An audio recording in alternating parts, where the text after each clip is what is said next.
Bring on our guest, Dr.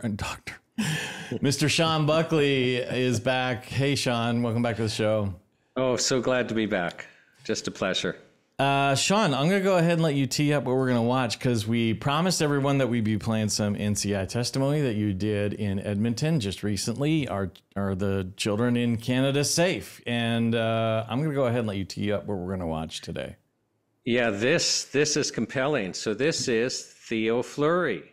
Won an Olympic gold medal, won a Stanley Cup with the Flames, won a World Junior medal. I think he's 10th all-time WHL scoring and 61st for all-time NHL scoring. So we know him as the big hockey player. But if you recall, he had severe addiction problems and anger issues, and he got kicked out of the NHL. And basically, he became a completely broken person. He was describing how he found himself with a loaded pistol in his mouth. He didn't pull the trigger. But shortly after that, on September 17th, 2005, he's basically on his hands and knees in a bathroom. And he's disheveled, and he's at the end of his rope. And he makes a decision to give his life over to God. And like the addiction's gone. Like it's been 19 years without any alcohol or drugs since then, and God's used him to start basically healing people who have had trauma. And this is compelling testimony. It's funny, he's on the stand and I'm the one leading him, and he's going on and on and on, and it's just the Holy Spirit saying, don't interrupt, let me speak. And we find out afterwards that, he had been praying before he came onto the stand that God would speak through him. And boy, did God speak through him. This is the first time I've heard his testimony and his story. I know he's written a book about it. Fascinating, very, very similar to mine, pistol in the mouth, going to commit suicide in a bathroom. God gets a hold of you, and the next day, taking away the addictions and the drugs and the alcohol and all that. Fascinating testimony. Watch this. First of all, thank you for asking me to come and speak. My first experience with trauma came as a child. Both my parents experienced childhood trauma in their life. And then that manifested itself into addictions. My dad was an alcoholic. My mom was a prescription pill addict. And so I grew up in a home that was, there was lots of chaos, lots of drama, some violence. And so basically from the time I was 5 years old until now, I've made every major decision in my life on my own because of the trauma I experienced as a kid. And, there was a lot of nights where I would sit at home and wait to see what kind of father was going to show up. Was it going to be the ugly drunk, or was it going to be the happy drunk? And I hope most times, it would be the happy drunk. But on the occasions that, the bad drunk showed up, I had to protect my mother, who was, chronically depressed, was on that wonder drug in the 60s called Valium, which they gave to pretty much every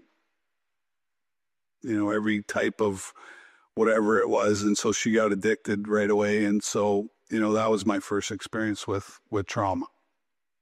And then, I started playing hockey around the same time and, fell head over heels in love with hockey because it was my happy place. It was my escape.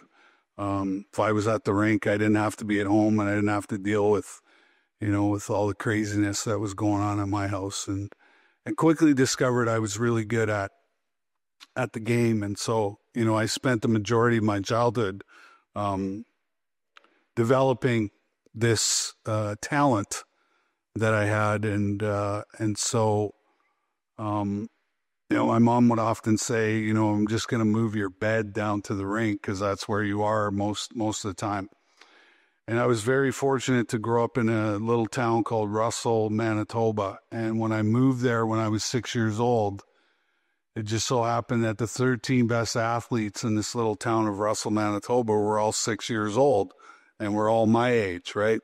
And I would spend the next 9 years playing with these same 13 kids.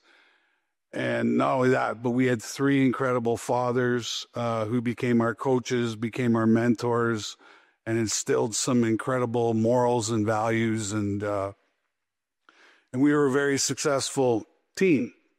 In the 9 years I was there, we won 3 provincial championships in hockey and 3 provincial championships in baseball with the same 13 guys, same 3 coaches. And so around the age of 12, scouts started to come watch me play. And then when I was 14 years old, I was part of the very first Bantam draft that was held in the Western Hockey League, and I got picked in the 2nd round by the Winnipeg Warriors, who are now the Moose Jaw Warriors.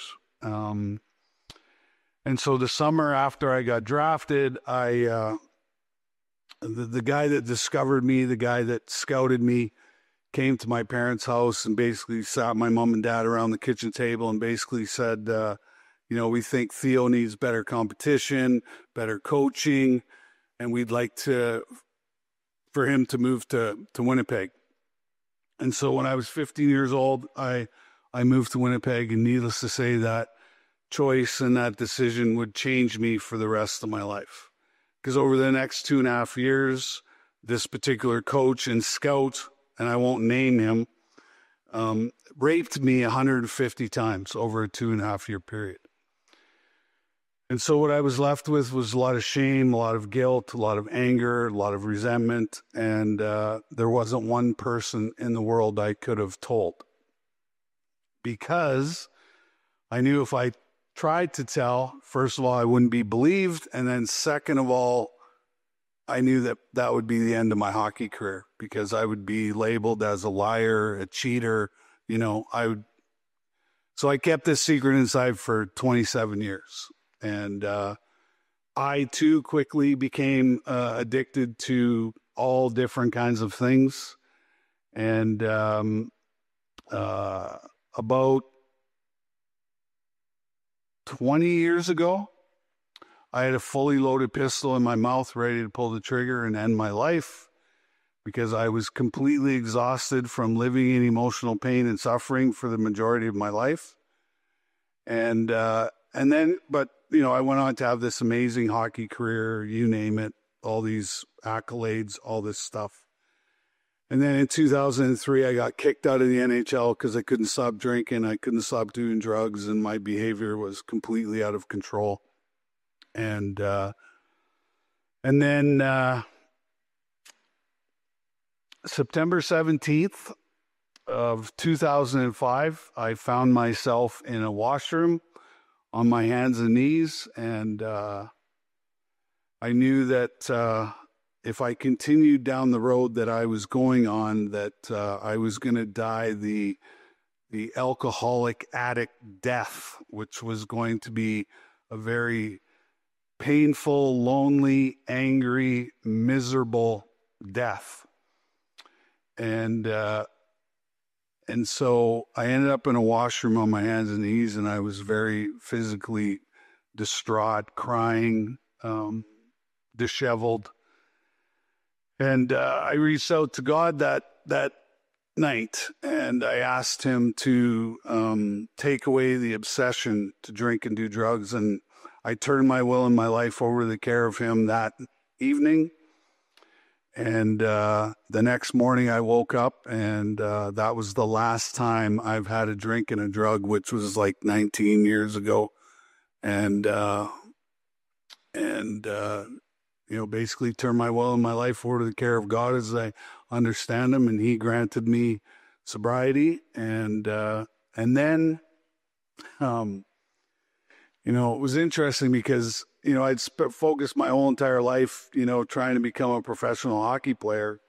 And I thought that this was going to last the rest of my life. And here I was, I think I was 36 years old, and all I had was a grade 12 diploma from Vanier Collegiate in Moose Jaw, Saskatchewan, and had more than half of my life left to live, and had no idea what the rest of my life was going to look like. And so I got involved with the Calgary Flames alumni after, and we do tons of charity work, and we loan our names to different causes. And so, and isn't it funny, the first event I attended was a golf tournament. And sure enough, the first guy I meet at this golf tournament is an old media guy that used to cover the team when I played there, and I hadn't seen him in I don't know how many years. And first thing he said to me, he says, "What are you doing these days?" I said, "I'm doing absolutely nothing." And so we kind of go back and forth and we make small talk. And at the end of the conversation, I say to him, I go, "Do you know anybody that'd be interested in writing a book with me?" And he said, "Funny you should ask." He says, "My wife is a writer." And I was like, "Oh, wow, this is kind of serendipitous and whatever." So 3 days after that conversation, I met with Kirsty, and then 3 days later, we started writing this book, Playing with Fire. And when I sat down to write the book, the only thing I was going to talk about was my hockey career. I wasn't going to talk about my parents. I wasn't going to talk about my sexual abuse. I wasn't going to talk about my drink-a-log and my drug-a-log. I was just going to talk about my hockey career. But early on in the process of writing this book, this lady who I was writing the book with, she made me feel safe, and I trusted her. And then all of a sudden, it was just like I was throwing up on the pages of this book that I was writing and telling the whole entire story from start to finish. And so 3.5 years later, we finished the book, and I tell the whole story from start to finish. And 4 days before I was going to Toronto to launch this book, like, I was scared and I was afraid because I didn't know how all of you were going to react to what was in this book, right? But I also knew that I was going to go do a whole bunch of media surrounding this book, and I knew that the only thing that the media would be interested in would be to re-victimize me at every opportunity they would get. And so, me being a pretty smart and bright guy, I spent 4 days on my computer researching every single thing I could find on the subject of child sexual abuse, because I wanted to get a story of hope and healing and recovery and all these messages out to the public. And, you know, there was one shocking thing that I discovered in my research was this stat. 1 in 3 girls, 1 in 5 boys will have some sort of unwanted sexual experience before the age of 18.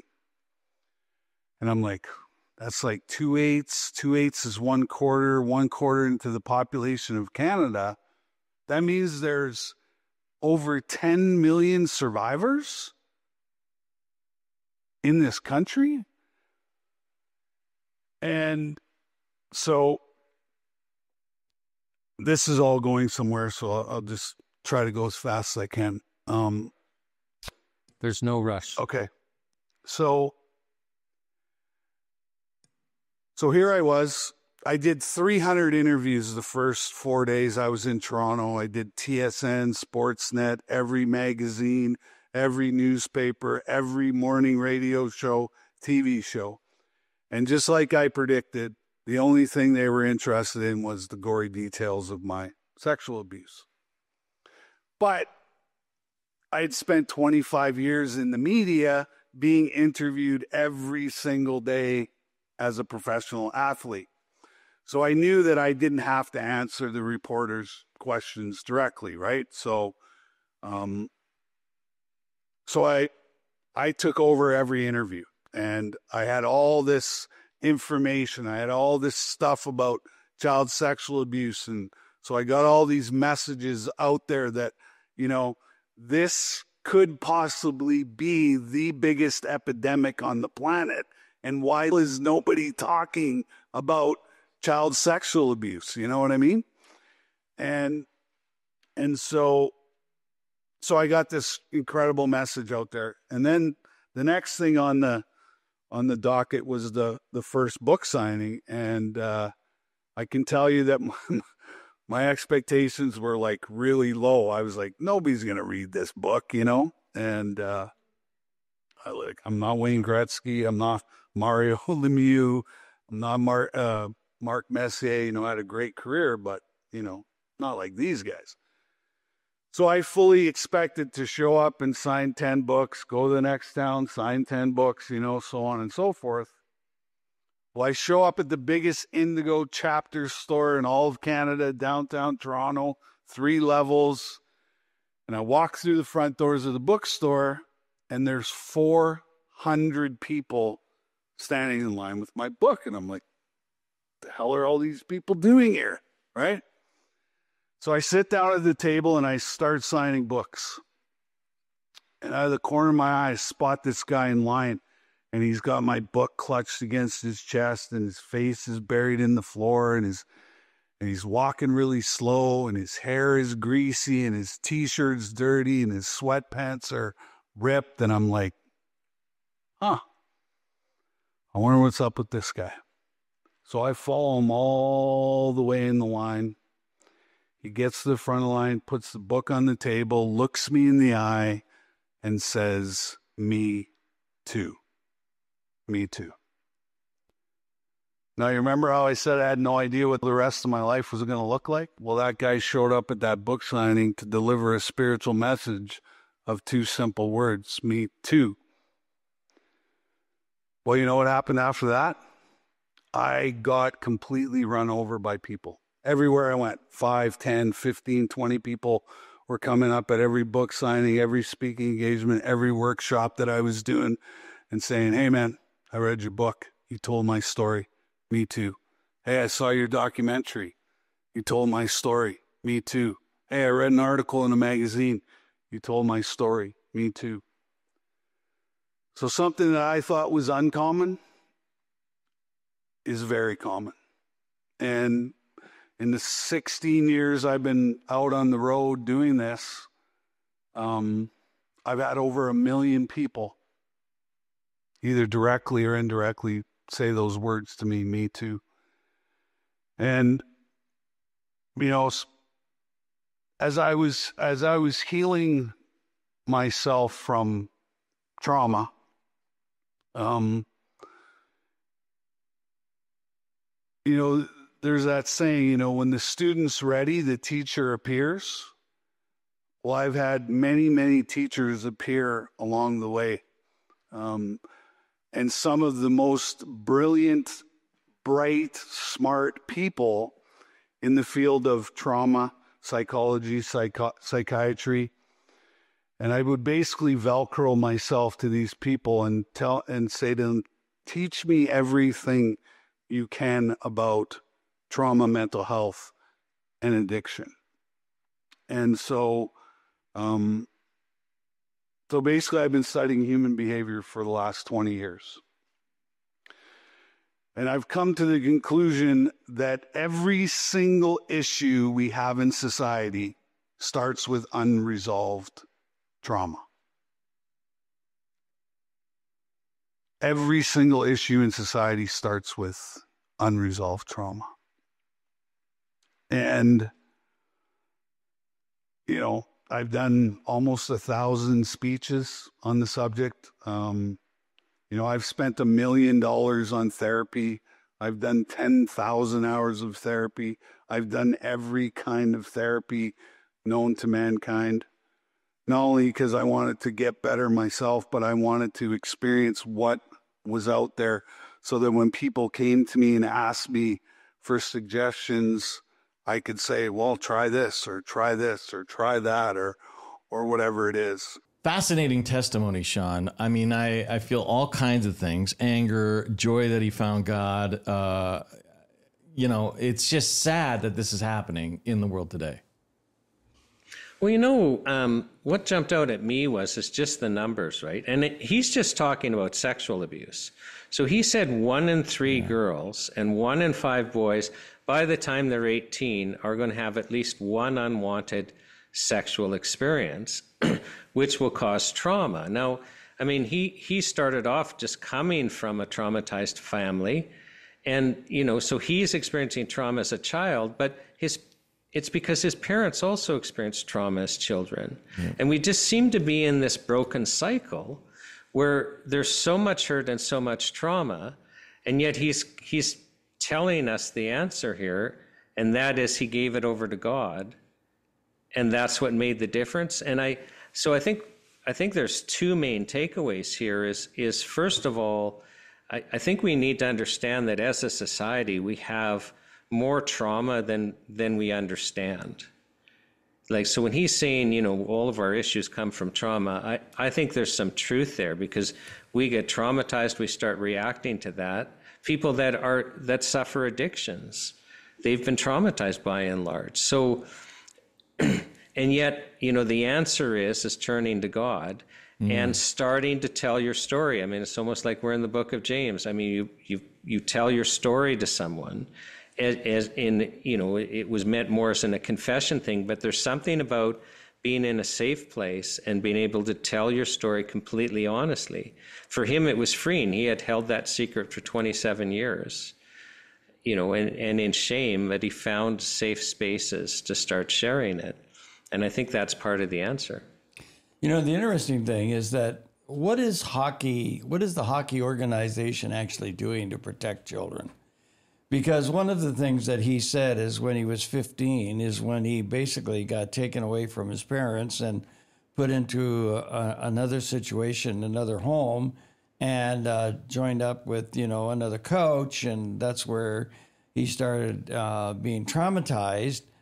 And I want to know, what lesson has the hockey world learned from this, and what are they doing to protect children and helping adults in their world? Because last night there was a hockey game, and they were celebrating Pride last night at the hockey game, and I can't put the two together. I'm going, on the one hand, we know that there's an organization here that's targeted children. We know this because of what's happened in our schools. We're not giving away any secret here. And yet, we're kind of promoting it on the hockey scene. And yet then we hear a testimony, a story like this. I have a hard time connecting the dots. Yeah, it's interesting because we had a different witness on day one. I know her first name was Karen, an expert in child abuse. And, usually the perpetrator. It's like a family friend or a relative that has gained the trust of the parents. Like, when you're talking 1 in 3 girls and 1 in 5 boys, this is a significant figure. And Alan, I don't know what the answer is. Except that we need families to start turning to God, fathers to start turning to God, because then the whole family follows. Well, yeah, it does boil down to, like our verse, the earth and everything in it, the world and its inhabitants belong to the Lord. And we need the Lord. We need to get back to God. And of course, this testimony highlights that even more when they hear tomorrow's testimony as he continues on. But I just pray that the world will start to wake up and kind of like smell the roses. And you can't have it both ways. You can't be celebrating on one hand and then trying to correct it on the other. I agree with you, and I also don't think you should hold back on your thought of what's the NHL doing, what's the WHL doing, what are all the hockey leagues out there doing to protect children? Because Alan, we don't see that this is a problem in the NHL. We hear about soccer coaches, male soccer coaches all the time, or that kind of, never in the NHL, and I never even thought it was possible. But now that we know, this is a problem, especially when everyone's coming up and saying, me too, me too, me too. That must be shocking, and it's absolutely heartbreaking. Yeah. I would have liked to have asked him the question, the Me Too's, have any of them been hockey players as well? Or sports. Yeah. Yeah, sports of any kind. Yeah. Yeah, because he gave the figure, that basically 1 million people have communicated to him one way or another Me Too, which again just reflects how traumatized as a society we are. He said 10 million survivors. Yeah. Well, when he did his numbers, yeah. Shawn, we really appreciate having you on. We're going to do part 2 tomorrow because he also has an interesting story of what happened during COVID and how that affected him as well. And, and I love the ending part of his testimony tomorrow, part 2. It's fascinating. Tomorrow, it's a real twist. I mean, when he starts telling you about his next trauma and you realize, wait a second, I experienced the exact trauma that he's talking about, but I didn't characterize it as trauma. I didn't characterize it as abuse. So, yeah, I hope all your viewers watch tomorrow's or the next show. It's going to be fantastic. All right, Shawn, we'll have you back tomorrow. Thanks for being here. Thanks for having me.